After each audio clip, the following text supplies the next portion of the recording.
Hi there. I hope everybody had a good spring break and had some relaxation.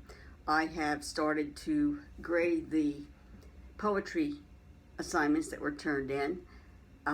This is not really due till tonight, but those of you that have already turned it in, I did get those graded and was quite impressed with the job that you did. It's kind of interesting to see how creative you can be, and I like to see that you can play around a little bit with the different mediums in terms of using words. Some of you used Storify. Interested in your comments on what you thought about those different ways to present information. Now, although the paper was not due until today, you were still supposed to have done some, let me look here. Last week, you should have also gone through that unit on historical context in fiction.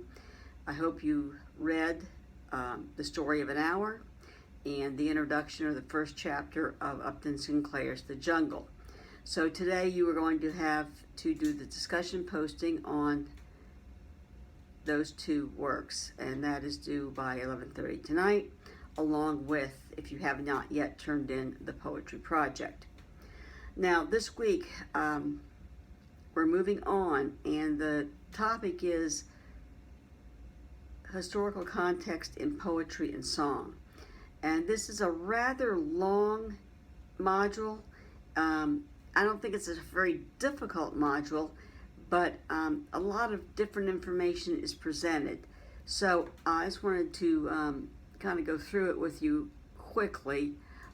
There's a section on proletarian poetry, and that is poetry that is written for a cause, basically. It's a protest type of poetry that was popular at the beginning of the century. There is a reading, a poetry by Keith Fearing poem, as well as a Langston Hughes poem entitled Let America Be America Again. Sounds a little familiar, so you might want to read that in light of some of the things we're hearing in politics today. Then we're going on to the second section of this unit, which is feminist poetry. And we touched on feminism a little bit in the Aunt Jennifer's Tigers.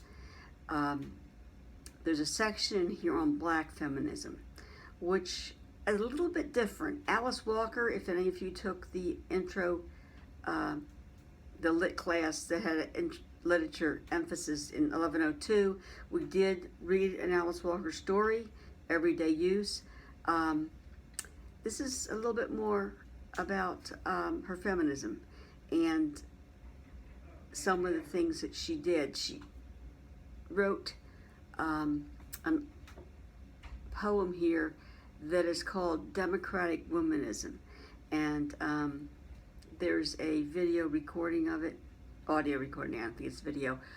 Listen to that, and I think in terms of the women's marches that have been going on lately, the Day Without Women Working that we had last week, right on target. So look at that, and then we go into Maya Angelou, another black feminist author, and she wrote a really good poem, and we have the audio recording of that as well, called Phenomenal Woman.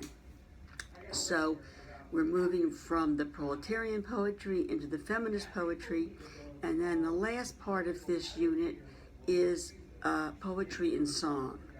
And there's a song called Youngstown by Bruce Springsteen, Working Man's Blues by Bob Dylan, and then we've got Beyonce's video on called Formation, which, if you have seen it, it has a little bit of explicit language in it. Read those lyrics. And then the discussion in this is called The Poetry of Music, and that will be due next week. So although there's a lot of information in here, pace yourself, I would say. Don't try to sit down and listen to all this in one sitting, but read it carefully. And I think it's an interesting way, movement from the poetry we saw in the last unit into the poetry that we're doing here. So, and it all does relate to historical context. So we need to read the biographies and read the information about how the context, sort of the rhetorical situation, influenced the poets in this section. So I think you've got a lot to keep you busy this week, and I hope you enjoy it. So have a good week, and I will be looking forward to reading the rest of your poetry projects. Thank you.